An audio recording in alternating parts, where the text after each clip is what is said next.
जय गुरुदेव। आप देख रहे हैं जय गुरुदेव चैनल नदवई।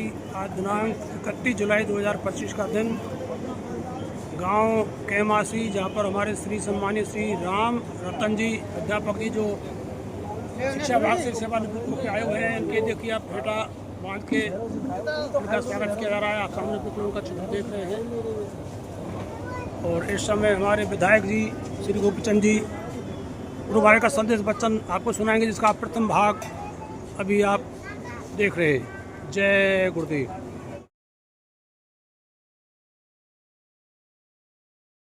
गुरुदेव जय गुरुदेव नाम किसका, प्रभु का पावन नाम, मालिक का प्यारा नाम। जय गुरुदेव।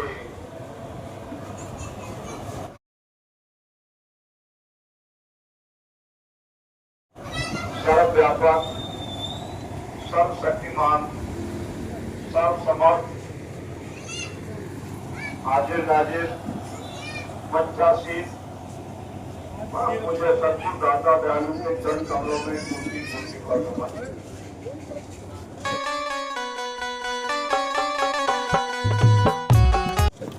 पूजा में सम्मान के योग उपस्थित सभी धर्म प्रेमियों, माता बहन देवियों, प्यारे नन्हे मुन्ने बच्चों, आप सभी के लिए मत्था टेक करके जय गुरुदेव।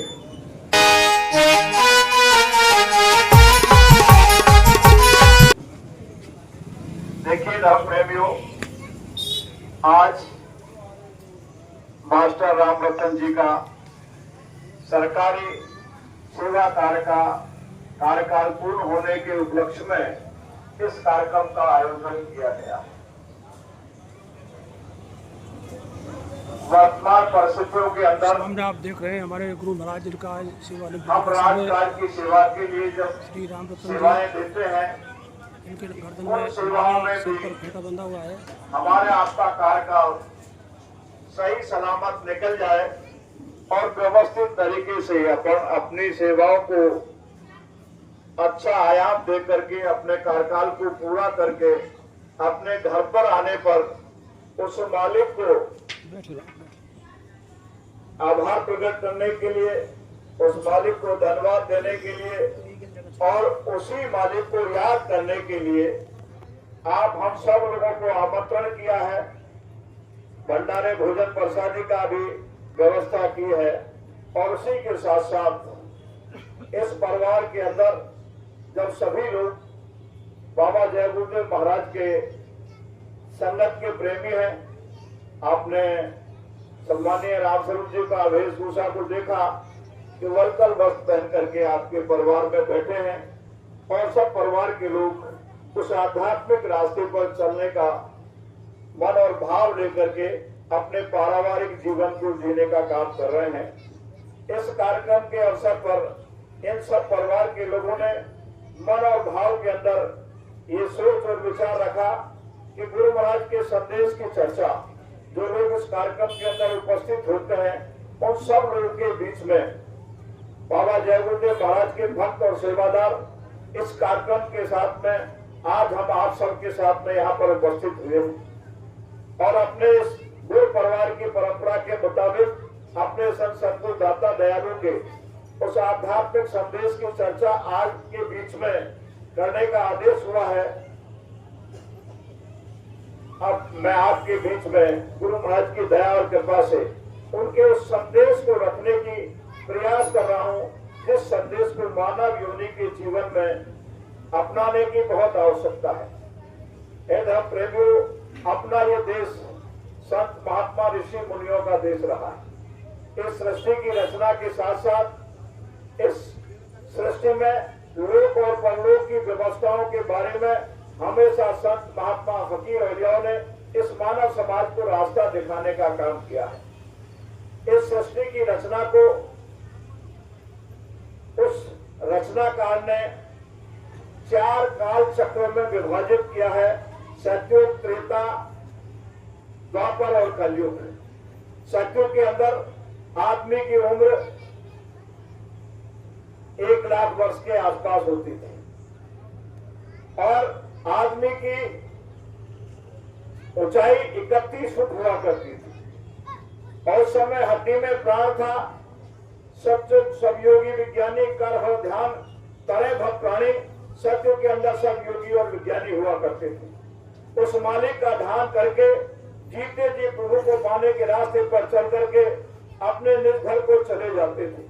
लेकिन जब इस सृष्टि की रचना हुई और वो इस तरीके से ये रूहें और जीवात्माएं साधना करके जिस धाम से सतलोक धाम से चल करके आई थी वहां वापस जाने लगी, तो जिस ईश्वर ने काल भगवान ने सृष्टि की रचना की, जिसने अनगिनत समय तक साधना करने के बाद इस सृष्टि की रचना का सब कुछ भगवान से वरदान लिया, उसने विचार किया कि ये सत्यों के अंदर सब यदि इसी तरीके से वापस चले जाएंगे, जिन रूहों को मैं मान करके लाया हूँ, जिनसे सृष्टि की रचना करने का काम किया है, ये सब वापस चले जाएंगे, तो मैं राज किसके ऊपर करूंगा। तो ऐसी परिस्थिति को विचार करके उस ईश्वर ने, उस त्रिलोकीनाथ ने आद्य महाशक्ति जो उनकी अर्धांगिनी हुआ करती है, उनसे 3 पुत्रों को जन्म दिया, ब्रह्मा विष्णु और महेश।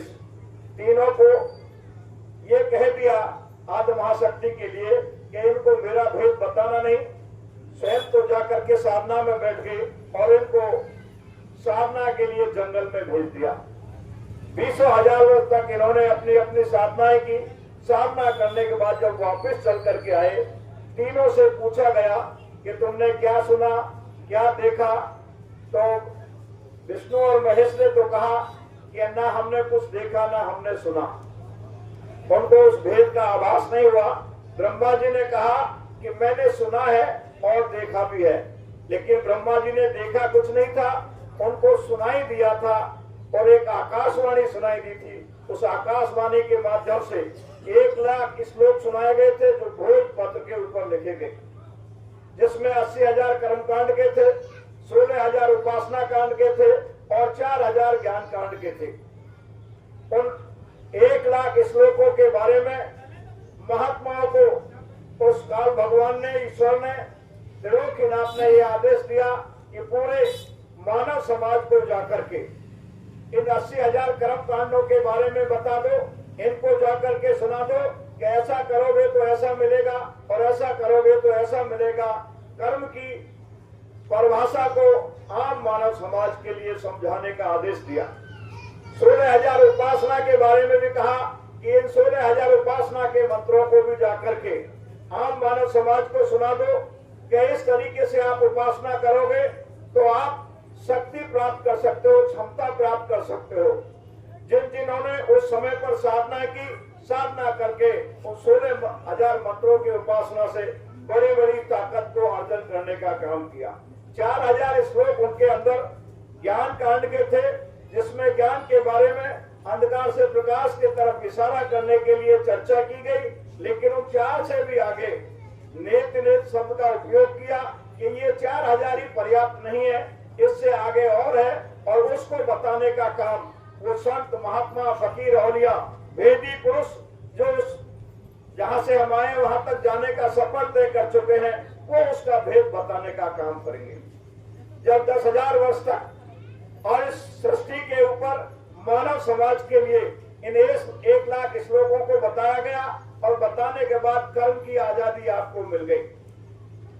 सत्यों के अंदर जब 1 लाख वर्ष की उम्र हुआ करती थी, 31 फुट का आदमी होता था, हड्डी में प्राण होता था, हजारों वर्ष तक साधना की जाती थी और चमड़ी में गल जाती थी, शरीर में दीमक लग जाती थी, लेकिन हड्डी नहीं गलती थी, तब तक प्राण नहीं निकलता था। अब 31 फुट का जो आदमी होता है, तो आप सोच सकते हो कि 31 फुट के आदमी को सांस लेने में और छोड़ने में कितना समय लगेगा। आज हम कम से कम हजारों सांस निकाल जाते हैं, इतनी देर में उस समय पर एक सांस मानव लेता था और एक सांस छोड़ता था। 31 फुट की बहुत बड़ी आकृति। पर्यावरण बहुत शुद्ध था, किसी तरह का पर्यावरण की खराबी इस धरती के ऊपर नहीं थी और फल और कच्चे अनाज को खाने का उस समय पर स्वभाव था मानव समाज का। ये 96 करोड़ सांस उस समय पर मिले थे। आज भी 96 करोड़ सांस मिले हैं, लेकिन वो 96 करोड़ सांस 1 लाख वर्ष के अंदर बीतते थे।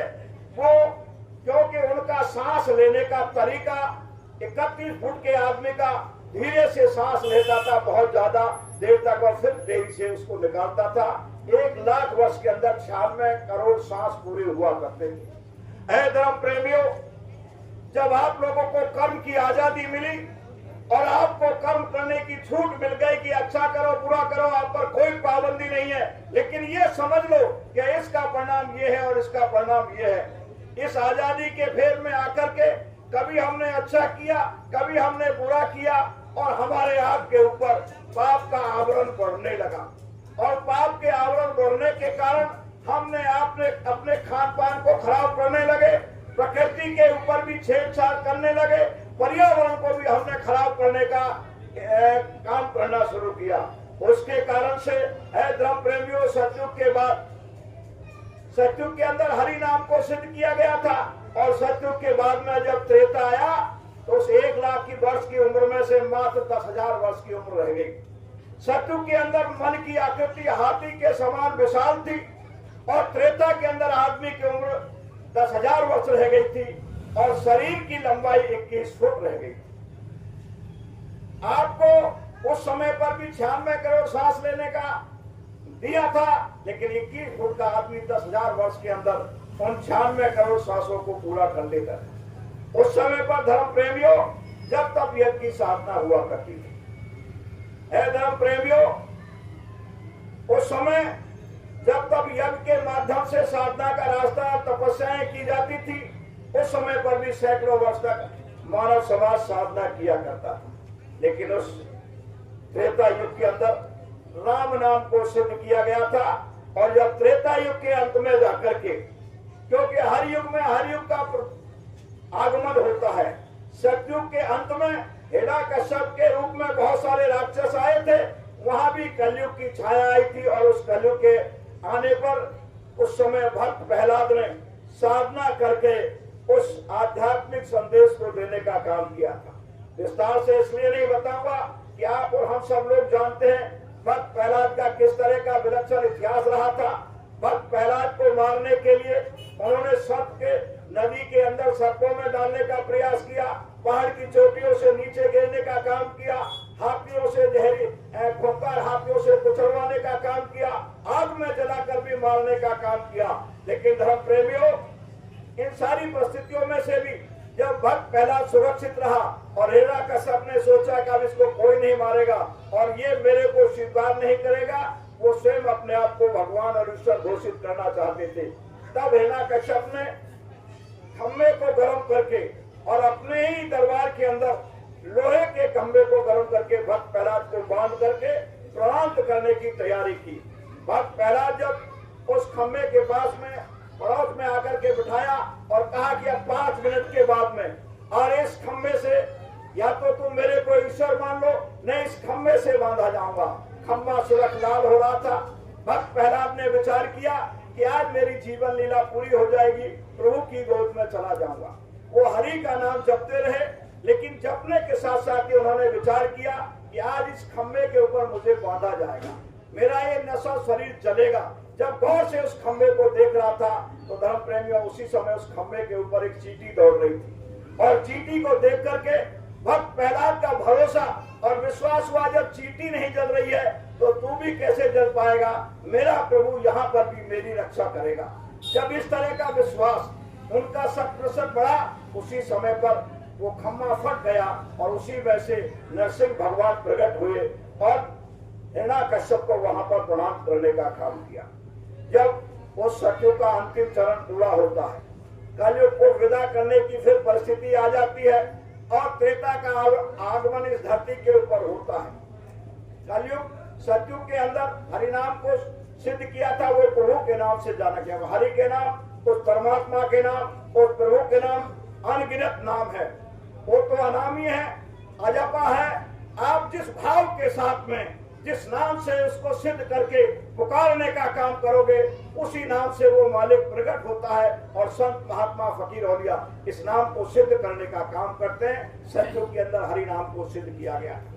त्रेता के अंदर जब गिरावट का समय आया, मर्यादा पुरुषोत्तम राम को इस धरा के ऊपर आने की परिस्थितियां पैदा हुई और समय पर राम नाम को सिद्ध किया गया था।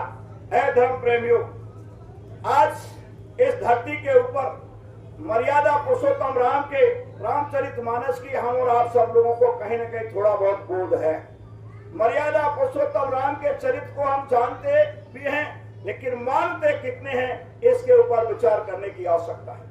मर्यादा पुरुषोत्तम राम, चाहे वो भक्त प्रहलाद हुआ हो, चाहे मर्यादा पुरुषोत्तम राम हुआ हो, जो भी परिवर्तन करने के लिए धरा के ऊपर आए, उन्होंने लौकिक संसार के लोगों को एक संदेश देने का काम किया।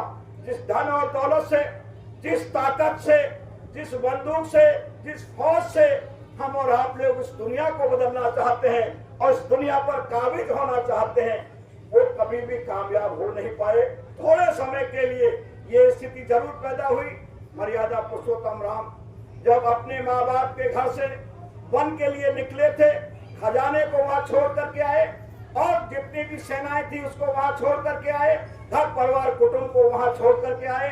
परिवार के केवल 3 सदस्य चले थे, एक छोटा भाई, एक अर्धांगिनी माँ सीता उनके साथ में चली। ये संदेश हमको आपको देने का काम किया मर्यादा पुरुषोत्तम राम ने कि धन दौलत, फौज और पलटन, कुटुंब और परिवार, ये सांसारिक जो माहौल आप देखना चाहते हो और जिसके बलबूते पर इस देश दुनिया के ऊपर तुम अपना कब्जा करना चाहते हो, व्यवस्था को अपने हाथ में रखना चाहते हो, इसमें इतना दम नहीं है।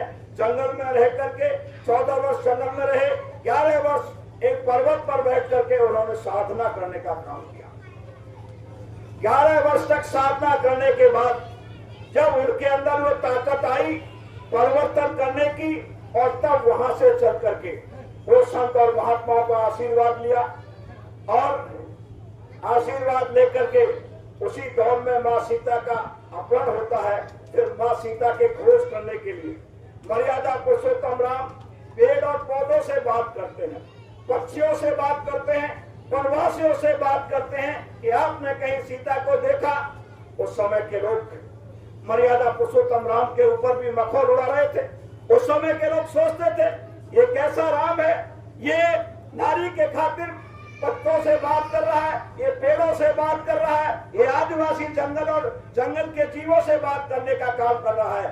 लेकिन दीवानगी किसको कहते हैं, प्यार किसको कहते हैं, तरफ किसको कहते हैं, इसका संदेश देने का काम किया मर्यादा पुरुषोत्तम राम ने। और ये करते करते हे धर्म प्रेमियों, सीता की खोज की तरफ जब धीरे धीरे चलने लगे तो जिनके पास कुछ भी नहीं था वो मर्यादा पुरुषोत्तम राम ढूंढते ढूंढते सबरी के आश्रम पर पहुंचते हैं। पूरा इतिहास तो आप जानते हो, लेकिन सबरी की चर्चा मैं इसलिए करना चाहता हूँ। ये सबरी उस आदिवासी परिवार की बच्ची थी और बहुत बड़ा आदिवासियों का एक राज परिवार था। उसकी जब विवाह का समय आया था तो उस आदिवासी परिवार ने उसके विवाह के लिए हजारों पशुओं को और भेड़ और बकरी और मेंढा और बकराओं को इकट्ठा किया बारात को भोजन कराने के लिए। यानी उस समय पर भी मांसाहार अपनी स्टीम पर पहुंचने की स्थिति पर पहुंच गया था। मूक और बधिर जीवों को काटने का स्टीम पे पहुंच गया था। जब पूछा उस सबरी ने अपनी माँ से कि माँ, इतने बकरे, इतने मेंढे, इतने पशुओं को क्यों इकट्ठा किया जा रहा है? कि बेटी तेरी विवाह तय हो गया है और तेरे विवाह के अंदर इनको काटा जाएगा, उनके लिए भोजन कराया जाएगा। उसने विचार किया तो एक पावन पवित्र आत्मा थी कि मेरे विवाह के लिए इतने जीवों की हत्या होगी, ऐसे विवाह की मुझे आवश्यकता नहीं है। कहा नहीं, अपने मन में सोच करके रात के अंधेरे में वो सबरी अपने घर से निकल के जंगल को चली गई। जंगल में जाकर एक पेड़ के नीचे जाकर के बैठ गई। वहीं उसने अपनी एक छोटी सी झोपड़ी बनाने का काम किया। उसके नजदीक मतंग ऋषि का आश्रम था और मतंग ऋषि के भक्त और सेवादार, उनके जो शिष्य अनुयायी थे, वो रोजाना उस रास्ते से निकलते थे। जब देखा सबरी ने कि ये भक्त और सेवदा इस रास्ते से निकलते हैं, तो उन्होंने उस रास्ते पर झाड़ू लगाना शुरू किया। झाड़ू लगाने के साथ साथ उसके अंदर फूल भी बिछाना शुरू किया। तब विचार किया मतंग ऋषि के उन भक्त और सेवादारों ने कि ये कौन है जो इस पगडंडी और रास्ते के अंदर झाड़ू बिछा लगाती है, कौन है जो फूल बिछाता है। अपने गुरु से भी चर्चा का। उन्होंने देखा कोई भक्त होगा, कोई ऐसा प्रेमी होगा इस जंगल में। देखिए ऐसा कौन महान सेवादार है जो रास्ते को रोज झाड़ू देता है और हमारे आपके आगमन के लिए फूल भी बिछाने का काम करता है जंगल में से तोड़ कर। जब तलाशने का काम किया तो सबरी को पाया, और पाने के बाद में जब उसको लेकर के आए आश्रम, और आश्रम आने के बाद मतंग ऋषि ने पूछा, उसने जो अनुयायी लोग थे उन्होंने पूछा आप कौन हो। उन्होंने कहा मैं आदिवासी हूँ। छुआछूत का बड़ा असर उस समय पर भी था। और जब उन्होंने कहा कि मैं आदिवासी और गरीब और छोटे और निम्न परिवार से हूँ, तो उन्होंने कहा तूने तो हमारी साधना को भंग कर दिया, तूने झाड़ू लगा दिया, तूने फूल बरसा दिया, उनको हमने स्पर्श किया। लेकिन जब मतंग ने इन शब्दों को सुना तो उन्होंने अपने सेवादारों को डांट लगाई कि खबरदार, अरे इस भक्ति के अंदर छोटा और बड़ा नहीं होता है, इसके अंदर कोई जाति बिरादरी छोटी बड़ी इसमें कहीं महत्व नहीं रखती है। तो एक सामाजिक व्यवस्था है, लेकिन पावन पवित्र आत्मा जो साधक है, जो एक भाव के साथ में एक पवित्र आत्मा इस जंगल में साधना करने के भाव को लेकर के आइए, खबरदार इससे कुछ किया। और आज तक ये और जंगल में झोपड़ी बना के बैठी थी, अब इसकी झोपड़ी यहीं तैयार करो और उसी आश्रम में ये रहेगी। ऐ धर्म प्रेमियों, उसी आश्रम में वो रहने लगी। रोज उस आश्रम का झाड़ू लगाती थी और उस आश्रम के अंदर सेवा करती थी। मतंग ऋषि के बताए हुए रास्ते पर वो साधना करने का काम करती। समय गुजरता चला गया। मतंग ऋषि का इस पंच भौतिक शरीर को छोड़ने का समय आ गया, और मतंग ऋषि उस जो छोटी सी कुटिया सबरी के लिए बना रखी थी, उसमें जाकर सबरी से बात करने के लिए पहुंचता है। घोंटू जमीन में टेक लेता है और बात करता है सबरी से कि बेटा अब मेरा समय पूरा हो गया, मैं इस शरीर को छोड़ करके जाऊंगा, और तुझे और आप यदि चले जाओगे मैं किसके सहारे से रहूंगा। तो तुम उसके सहारे से रहोगी जिसके सहारे से आप साधना कर रही हो, जिस राम का आप जाप करती हो, जिसके लिए आप भजन करती हो, वो राम एक दिन यहाँ आएगा। वो कब आएगा कि बेटा अभी समय बहुत लगेगा, अभी तो राजा दशरथ का विवाह नहीं हुआ है। जिसकी रानी से कोख से वो पैदा होगा, पहले उसका विवाह होगा, फिर रानी आएगी, फिर काफी समय के बाद में यज्ञ से लेके ही आएंगे, खीर खिलाएंगे यज्ञ की, फिर 4 पुत्र पैदा होंगे, फिर राम की विवाह होगा, और विवाह होने के बाद उनको वनवास होगा, और जब जंगल में आ जाएंगे, जब वो आपके पास पहुंचेंगे, तो ये सुन करके वो एकदम टेंशन में आए कि इतने लंबे समय में कैसे इंतजार कर पाऊंगी। बेटा वो लीलाधारी है। फिर उनको घुमाया इस तरीके से कि हर पल उनके दिल दिमाग में राम का इंतजार जागता रहे कि बच्चा वो लीलाधारी है, वो कभी भी आ सकते हैं और कैसे भी आ सकते हैं, उनके पास में पूरा पावर है। लेकिन इस धरा पर पाप हटाने के लिए, इस समाज को एक मर्यादा पुरुषोत्तम नाम का महामानव का स्वरूप देने के लिए वो अपने आएंगे इस धरती के ऊपर। एक दिन तेरे आश्रम पर जरूर आएंगे, और जब राम आए तो फिर उनका स्वागत करना और उनकी अर्धांगिनी का अपहरण हो जाएगा। उसकी खोज करते करते वो तेरे आश्रम पर आएंगे। हे धर्म प्रेमियों, मतंग ऋषि अपने शरीर चोले को छोड़ने से पहले सबरी के पैरों में ढोक लगाता है। उनके शिष्य सोच रहे थे कि कैसा विचित्र खेल है, गुरु शिष्य के लिए नतमस्तक होकर के सम्मान दे रहा है। इतनी विलक्षण तरीके की भक्ति और भाव था उस सबरी का, ये शिष्य देख करके सब चौंक रहे थे, और उसी का ये प्रभाव रहा कि सब शिष्यों ने सबरी का सम्मान किया। मतंग ऋषि ने अपने शरीर को शांत करने के बाद चले गए। 60 वर्ष तक सबरी ने मर्यादा पुरुषोत्तम राम का इंतजार किया, लेकिन रोज सवेरे झाड़ू लगाती थी, उस रास्ते के ऊपर फूल बिछाती थी और रोज बेल तोड़ करके रखती थी, कब मेरे राम आएंगे, कब मैं उन्हें खिलाऊंगी। आप भक्ति का प्रभाव देखिए, बेचैनी किस तरीके की होती है। प्यार किसे कहते हैं, मोहब्बत किसे कहते हैं, प्रेम किसे कहते हैं। आप सोच सकते हैं 60 वर्ष तक कोई अपने मालिक की इंतजार के अंदर अपनी उस ग्रह तरफ की अग्नि को प्रज्वलित करके रखने का काम किया, लेकिन हर दिन छोड़ती थी कि अभी आएंगे तो देर से, लेकिन मेरे गुरु महाराज कह के गए थे कि वो लीलाधारी है, किसी क्षण आ सकते हैं। तो हर क्षण उस राम के इंतजार के अंदर सबरी माँ बैठती थी।